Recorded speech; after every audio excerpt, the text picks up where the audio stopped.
T20 world cup సందర్భంగా భారత cricket జట్టు ఆటగాళ్లు తమ కుటుంబ సభ్యులతో కలిసి ఉండేందుకు బీసీసీఐ అనుమతి ఇవ్వలేదు. గతంలో తీసుకున్న కఠిన నిర్ణయానికి కట్టుబడి ఉన్నట్లు బోర్డు స్పష్టం చేసింది. ఆస్ట్రేలియాతో జరిగిన బార్డర్ గవాస్కర్ ట్రోఫీ పరాజయం తర్వాత అమల్లోకి తీసుకొచ్చిన ఈ విధానం ఇప్పటికీ కొనసాగుతోంది. జట్టు మేనేజ్మెంట్ కుటుంబ సభ్యులు ఆటగాళ్లతో పాటు ఉండే అవకాశం ఉందా అనే విషయంలో బీసీసీఐను సంప్రదించింది. అయితే బోర్డు ఈ అభ్యర్థనను తిరస్కరించింది.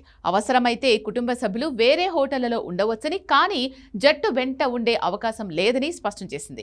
బీసీసీఐ నిబంధనల ప్రకారం విదేశీ పర్యటన 45 రోజులకు మించితే గరిష్టంగా 14 రోజులు మాత్రమే కుటుంబ సభ్యులతో ఉండేందుకు అనుమతి ఉంటుంది. ప్రస్తుతం జరుగుతున్న టీ20 వరల్డ్ కప్ ఈ పరిమితుల్లోకి రాదని బోర్డు తెలిపింది. ఫిబ్రవరి 7న ప్రారంభమైన టీ20 వరల్డ్ కప్ లో భారత్ తొలి మ్యాచ్లో అమెరికాపై విజయం సాధించింది. సూర్యకుమార్ యాదవ్ కీలక ఇన్నింగ్స్తో జట్టును గెలిపించారు. గ్రూప్ దశలో భారత్ 3 మ్యాచ్లు భారత్లో ఆడనుండగా ఫిబ్రవరి 15న కొలంబోలో పాకిస్తాన్తో కీలక మ్యాచ్ ఉంది.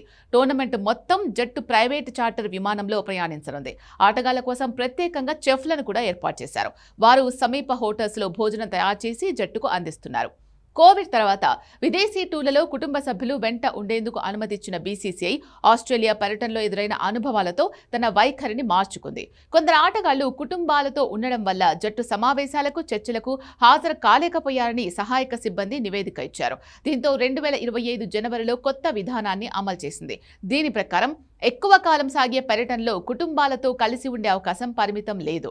అదే సమయంలో సెంట్రల్ కాంట్రాక్ట్ ఉన్న ఆటగాళ్లు దేశవాళీ క్రికెట్లో తప్పనిసరిగా ఆడాలి అన్న నిబంధనను కూడా బీసీసీఐ తీసుకొచ్చింది. వరల్డ్ కప్ లో భారత్ తదుపరి మ్యాచ్ ఫిబ్రవరి 12న ఢిల్లీలో నమీబియాతో జరగనుంది. ఆ తర్వాత జట్టు పాకిస్తాన్తో మ్యాచ్ కోసం కొలంబోకు వెళ్లనుంది. బీసీసీఐ తీసుకున్న ఈ నిర్ణయం జట్టు క్రమశిక్షణ, ఏకాగ్రత పెంచేందుకే అని అధికారులు చెబుతున్నారు.